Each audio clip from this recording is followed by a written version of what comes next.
To remove the old exhaust off the 2020 Rubicon, you pull the seat, the tank plastics. It's easier if you pull the plastic footrest. There's a couple clips up under the fender we didn't remove, but there's a bunch of clips around here, and then there's 2 screws you undo and pull your foot peg. Just push that out of the way, and then you unplug your O2 sensor, which is right here.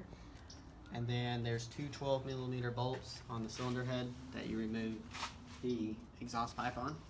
Then after that, you give it a couple kicks, push the exhaust forward, and then on the DCT model, we also had to pull this screw out and move this bracket to get the exhaust out, but on the foot shift model, that's not an issue. And then you can pull the old exhaust out, and then you take your HMF one, and you want to swap the O2 sensor off your old exhaust to the HMF one, put the exhaust in, just put the screws in, but don't tighten it down.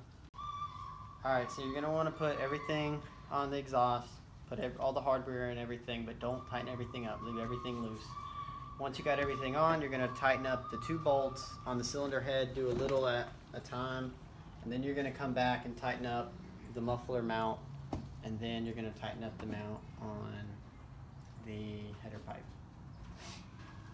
And after that, you just do it backwards and put everything back together.